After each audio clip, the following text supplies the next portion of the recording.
చిన్నప్పుడు కౌరవులు, పాండవులు ఆడుకుంటారు. కబడ్డీ ఆడుకునేవారు, జలక్రీడలు ఆడుకునేవారు. ఆ దుర్యోధనుడు వాళ్ళు 100 మంది సోదరుల మీద ఈ భీముడు ఎప్పుడు చూసినా భీముడు నెగ్గేవాడు. అప్పుడు ఈ ఒకసారి జలక్రీడలు ఆడాక భీముడు చెట్టు కింద నిద్రపోతాడు. దుర్యోధనుడు ఏం చేస్తాడంటే అందరినీ రప్పించి ఆ భీముడిని లతలతో గట్టిగా కట్టేసి ఆ గంగా నదిలో మడుగులో పడేయిస్తాడు. అక్కడ పడేస్తే పాతాళలోకానికి వెళ్ళిపోతారట. అందుకని అక్కడ పడేయిస్తాడు. తిన్నగా పాతాళలోకానికి చేరిపోతాడు భీముడు. అక్కడ పాములన్నీ కాటేసినాయి. అప్పుడు మెలకువ వచ్చింది. ఏంటి ఇలా కట్టేసున్నానని అంటాడు. కట్లన్నీ తెగిపోతాయి. అక్కడ పాములన్నీ మీద పడి యుద్ధం చేస్తుంటే వాటిని చితక్కొడతాడు.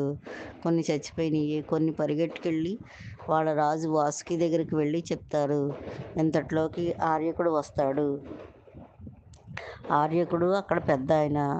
ఆయన దగ్గర ఆయన అంటాడు, అలా అయితే నాకు అర్థమైంది. ఇప్పుడు వచ్చిన వాళ్ళు ఎవరో మన నాగజాతి ఆడబిడ్డ ఈ అబ్బాయి అని చెప్తాడు. అప్పుడు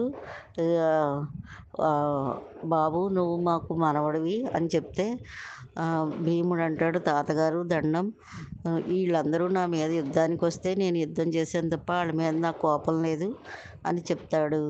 అవును, వాళ్ళు యుద్ధానికి వస్తే క్షత్రియుడు యుద్ధం చేయక ఏం చేస్తావు అని చెప్తాడు.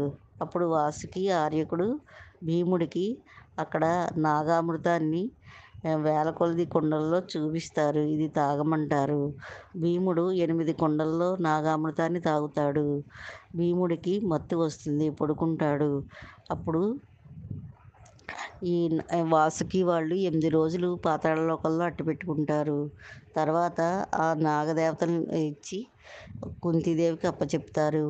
ఈ లోపల కుంతీదేవి భీముడు కనబడట్లేదని ఏడుస్తుంది. అప్పుడు ధృతరాష్ట్రుడికి ఇంకో కొడుకున్నాడు, యుయుత్సుడు అనే కొడుకు. ఆయన అబ్బాయి వచ్చి కుంతీదేవి దగ్గరికి వచ్చి, అమ్మ నిజమే, నువ్వు భయపడినా బాధపడినా నిజమేది, దుర్యోధనుడు భీముడిని ఆ గంగమడుగులో పాడేయించేశాడు అని చెప్తాడు. ఆవిడ ఏడుస్తూ ఉంటుంది. అంతట్లోకి ఆకాశవాణి పలుకుతుంది, నువ్వు భయపడకమ్మా, భీముడు తిరిగి వస్తాడు అని చెప్తుంది. అంతట్లోకి విదురుడు కూడా వస్తాడు. అమ్మ భీముడి జాతకం నాకు తెలుసు, 128 ఏళ్ళు బతుకుతాడు, నువ్వు భయపడకు అని చెప్తాడు. అంతట్లోకి భీముడు వచ్చినప్పుడు కుంతీదేవి ఏడుస్తుంది.